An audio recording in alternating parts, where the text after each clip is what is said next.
왕이 될 운명을 타고났음에도 불구하고 스스로 그 모든 것을 내던진 한 남자가 있습니다. 바로 조선의 세자, 양녕대군이죠.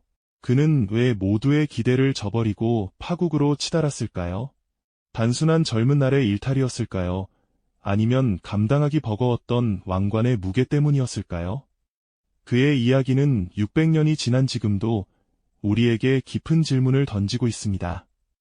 이 영상은 한 세자의 비극적인 몰락을 통해 왕실의 엄격한 규율 속에서 피어난 인간적인 욕망과 그로 인해 산산이 부서지는 신뢰의 비극을 생생하게 그려낼 것입니다.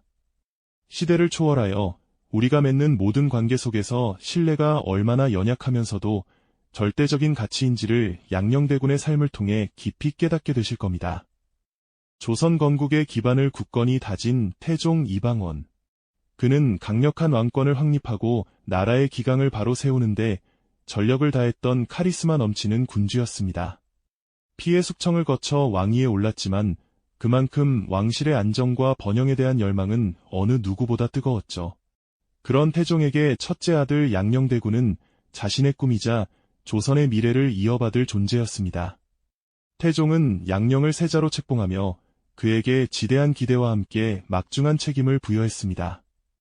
어린 시절부터 총명하고 인품이 훌륭하여 많은 이들의 칭송을 받았던 양녕은 그렇게 조선의 왕이 될 운명을 짊어지게 됩니다.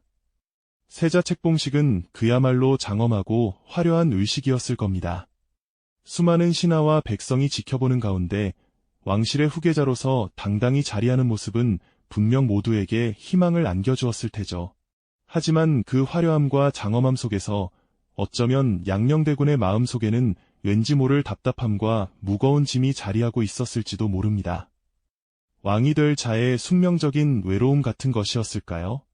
양녕대군은 타고난 자유분방한 기질과 예술적인 재능을 지닌 인물이었습니다. 활쏘기를 즐기고 그림에도 뛰어난 솜씨를 보였으며 격식에 얽매이지 않는 호탕한 성격의 소유자였죠. 이런 그의 면모는 엄격하고 절제된 삶을 요구하는 왕실의 규범과는 미묘한 긴장을 형성하기 시작했습니다. 태종은 양녕에게 제왕학을 가르치고 유교적 덕목을 강조하며 미래의 군주로서 갖춰야 할 소양을 끊임없이 주입하려 했습니다. 하지만 자유로운 영혼을 가진 양녕에게 이러한 가르침은 때때로 숨막히는 속박처럼 느껴졌을 겁니다. 그는 종종 궁궐 밖으로 나가 사냥을 즐기거나 격식 없는 만남을 가졌다고 전해지는데요. 이러한 행동들은 점차 왕실 내부에서 우려의 목소리를 낳기 시작했습니다. 세자로서의 품위를 지켜야 한다는 신하들의 상소가 빗발치기 시작했고 태종 또한 아들의 행동에 불안감을 느끼기 시작했습니다. 희망과 기대감으로 가득했던 세자의 자리는 그렇게 조금씩 어둡고 불안한 그림자를 드리우기 시작한 것입니다. 이러한 미묘한 긴장감 속에서 양녕대군의 일탈은 더욱 깊어지기 시작합니다. 그를 파국으로 이끈 결정적인 사건 중 하나는 바로 어리라는 여인과의 만남이었습니다. 궁궐의 화려함 뒤편에서 혹은 은밀한 행차 중에 이루어졌을 이들의 만남은 왕실의 엄격한 도덕률을 정면으로 거스르는 것이었죠. 당시 세자에게는 정실인 세자빈 외에 다른 여인을 두는 것이 엄격히 금지되어 있었습니다. 그럼에도 불구하고 양녕은 어리에게 깊이 빠져들었고 그와의 관계를 지속했습니다. 이는 단순한 호기심이나 일탈을 넘어선 금지된 사랑에 대한 걷잡을 수 없는 욕망의 표현이었을까요? 신하들은 세자의 이러한 행동을 좌시할 수 없었습니다. 그들은 끊임없이 태종에게 상소를 올리며 양녕대군의 일탈을 경고했죠. 그들의 목소리는 점차 커져갔고 세자 저하께서 국본이 자리를 위태롭게 하고 계십니다. 와 같은 직원들이 태종의 귀에 쉴 새 없이 들어왔을 겁니다. 신하들의 목소리는 이제 단순한 보고를 넘어 강력한 탄핵의 요구로 변해갔습니다.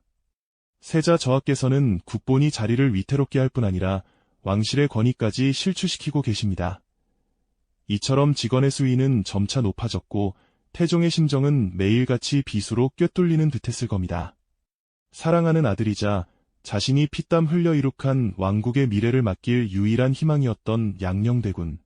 그 아들이 스스로 파멸의 길을 걷는 모습을 지켜보는 아버지의 고통은 이루 말할 수 없었겠죠.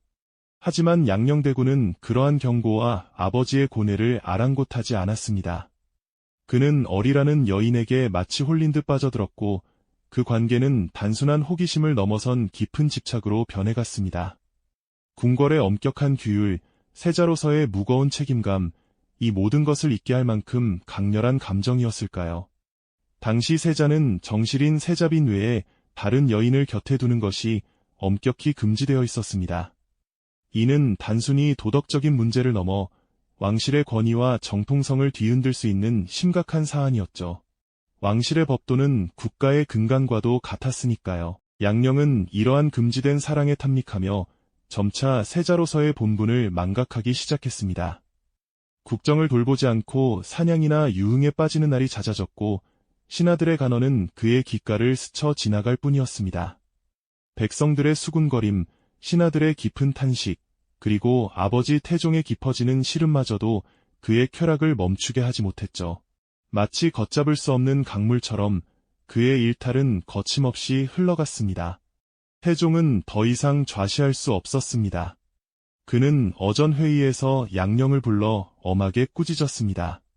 아버지는 아들을 향해, 왕은 세자를 향해 자신의 모든 권위와 실망감을 담아 마지막 기회를 주려 했을 겁니다.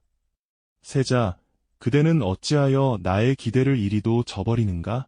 국본이 자리가 이리 가벼이 여겨질 수 있는 것이더냐. 이 순간 태종의 마음은 갈기갈기 찢어지는 듯했을 거예요. 사랑하는 아들이 스스로 파멸의 길을 걷는 모습을 지켜보는 아버지의 고통은 이루 말할 수 없었을 테니까요. 하지만 양녕대군의 눈빛에는 책임감 대신 자유에 대한 갈망이, 왕관의 무게 대신 쾌락의 유혹이 가득했습니다. 그는 아버지의 꾸지람조차 한 귀로 흘려버리는 듯했습니다. 여전히 어리를 멀리하지 않았고 밤마다 궁궐을 벗어나 은밀한 만남을 가졌습니다. 어쩌면 그에게는 왕위보다 금지된 사랑이, 무거운 책임감보다 자유로운 일탈이 더 매력적이었을지도 모르겠습니다. 왕실의 엄격한 규율 속에서 숨막혀 하던 그에게 어리는 마치 한 줄기 탈출구처럼 느껴졌을까요? 이러한 세자의 행동은 왕실 전체를 불안감에 휩싸이게 했습니다. 왕위를 계승할 세자가 이토록 무책임한 모습을 보이니 신하들은 물론 백성들까지 동요하기 시작했죠. 과연 이대로 나라의 미래를 저 세자에게 맡길 수 있을까 하는 의구심이 그림자처럼 드리워졌습니다. 왕실의 권위는 흔들리고 국정은 불안정해졌으며 태종의 고뇌는 극에 달했습니다. 신하들의 인내심은 이제 바닥을 드러내기 시작했고 그들의 상소는 폐세자를 논해야 한다는 격렬한 주장으로 변해갔습니다. 금지된 사랑과 멈추지 않는 일탈은 결국 돌이킬 수 없는 파국으로 치닫고 있었습니다.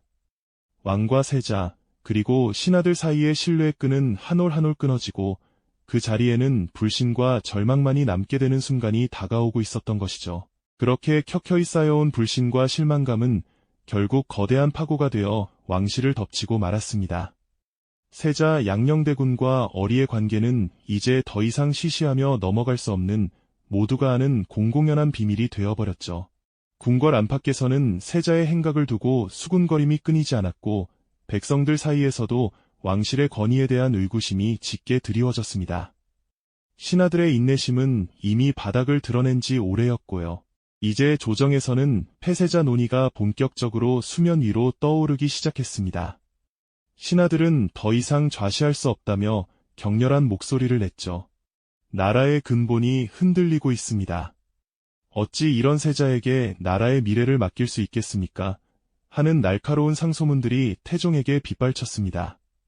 어떤 신하는 눈물까지 흘리며 세자의 무책임한 행동이 국가의 존망을 위협한다고 호소했고 또 어떤 신하는 왕실의 위엄을 되찾기 위해서는 특단의 조치가 필요하다고 주장했습니다. 저마다의 충정과 불안감이 뒤섞여 어전 회의실은 매일같이 격론으로 뜨거워졌습니다. 이 모든 상황을 지켜봐야 했던 태종의 마음은 어땠을까요? 아들을 향한 지극한 기대와 사랑이 배신감으로 그리고 이제는 깊은 고뇌로 변해갔습니다. 어둠이 깔린 밤, 홀로 용상에 앉아 깊은 생각에 잠긴 태종의 모습은 그야말로 고통 그 자체였을 겁니다. 한쪽으로는 피부치 자식을 끌어안고 싶은 아버지의 마음이, 다른 한쪽으로는 흔들리는 나라의 기틀을 바로잡아야 하는 군주의 엄중한 책임감이 칼날처럼 그의 심장을 갈랐을 것입니다. 과연 이것이 옳은 선택일까? 내 아들을 버려야만 하는 걸까? 수없이 되뇌었을 질문들이 그의 마음을 짓눌렀겠죠. 하지만 왕실의 안위와 백성의 평안을 책임지는 군주로서 태종은 더 이상 개인적인 감정에 휩쓸릴 수만은 없었습니다. 고뇌 끝에 그는 비통한 결단을 내리고 맙니다. 바로 세자 양녕대군을 폐위시키겠다는 최종 결정이었죠. 이 순간 아버지로서의 태종은 이미 무너져 내렸을 것입니다. 그러나 그는 왕으로서 백성을 위한 가장 어렵고도 비극적인 선택을 강행할 수밖에 없었던 겁니다. 그 결정은 차가운 이성과 뜨거운 눈물이 뒤섞인 조선 역사상 가장 아픈 순간 중 하나로 기록되었을 테죠. 폐세자 교지가 양녕대군에게 전달되던 날 그에게는 모든 것이 무너져 내리는 절망의 순간이었을 겁니다. 한때 왕위를 이을 가장 영광스러운 자리였지만 이제는 모든 기대와 신뢰가 산산조각난 채 차가운 궁궐 바닥에 주저앉아 고개를 떨구는 그의 모습은 이루 말할 수 없는 비극이었죠. 그의 눈앞에는 화려했던 세자 시절의 영광은 온데간데없고 오직 자신이 저지른 일탈의 그림자만이 길게 드리워졌을 것입니다. 그가 그토록 쫓았던 자유는 결국 그를 나락으로 떨어뜨린 족쇄가 되어버린 셈입니다. 그리고 그 모든 비극의 중심에 있었던 여인, 어리. 그녀 또한 이 파국의 소용돌이를 피할 수는 없었습니다. 금지된 사랑의 대가는 너무나 가혹했죠. 결국 그녀는 처벌을 받기 위해 차가운 궁궐길을 끌려가야 했습니다. 화려하고 은밀했던 만남의 순간들은 마치 신기루처럼 사라지고 남은 것은 오직 차가운 현실과 비극적인 운명뿐이었습니다. 어쩌면 그녀는 순간의 달콤함이 가져올 파멸을 예감하지 못했을까요? 아니면 그 모든 것을 알면서도 피할 수 없었던 운명이었을까요? 이처럼 왕실의 권위는 땅에 떨어졌고 아버지와 아들 사이의 깊은 신뢰는 산산조각 나버렸습니다. 단 한 번의 잘못된 선택이 아닌 수많은 일탈과 경고를 무시했던 결과였죠. 한 개인의 욕망이 국가의 근간을 흔들고 가족 간의 정을 끊어내는 비극적인 결말로 이어진 순간이었습니다. 태종은 아들을 잃었고 양녕은 모든 것을 잃었으며 왕실은 큰 상처를 입었습니다. 이 모든 것은 결국 신뢰라는 가장 기본적인 가치가 무너졌을 때 어떤 비극이 찾아오는지를 여실히 보여주는 아픈 역사였던 것이죠. 그렇게 조선의 왕실은 깊은 상처를 입었지만 이야기는 여기서 끝이 아니었습니다. 폐세자가 된 양녕대군은 과연 어떤 삶을 살았을까요? 어쩌면 그는 오랫동안 갈망했던 자유를 얻었을지도 모릅니다. 왕관의 무게에서 벗어나 이제는 누구의 기대나 규율에도 얽매이지 않는 삶을 살 수 있게 된 것이죠. 하지만 그 자유는 뼈아픈 대가를 치른 것이었습니다. 왕실의 품위를 떨어뜨리고 아버지의 신뢰를 무너뜨린 것에 대한 죄책감, 그리고 한때 자신의 것이었을 왕좌에 대한 미련은 그의 마음속에 영원히 지워지지 않을 상실감과 후회로 남았을 겁니다. 태종은 피눈물을 머금고 아들을 폐위시켰지만 국가의 안정을 위한 선택을 멈출 수는 없었습니다. 그는 곧 충녕대군, 훗날 세종대왕이 되는 셋째 아들을 새로운 세자로 책봉하며 무너졌던 왕실의 권위를 다시 세우는 데 온 힘을 다했죠. 한 개인의 일탈로 인해 국가의 근간이 흔들리는 위기 속에서 태종은 아버지의 고통을 뒤로하고 군주로서의 책임을 다함으로써 조선이라는 나라가 다시금 견고하게 서게 만들었습니다. 이는 태종이라는 인물이 얼마나 강력한 의지와 통찰력을 지닌 군주였는지를 보여주는 대목이기도 합니다. 양녕대군의 이야기는 단순히 한 왕자의 몰락으로만 기억되지 않습니다. 이는 인간의 욕망과 공적인 책임 사이에서 벌어지는 치열한 갈등, 그리고 신뢰라는 가치가 얼마나 취약하면서도 중요한지를 보여주는 역사적 교훈으로 오늘날까지 남아있죠. 그가 잃어버린 것은 단순히 왕위가 아니었습니다. 아버지의 깊은 신뢰, 신하들의 존경, 그리고 스스로의 책임감이었을 겁니다.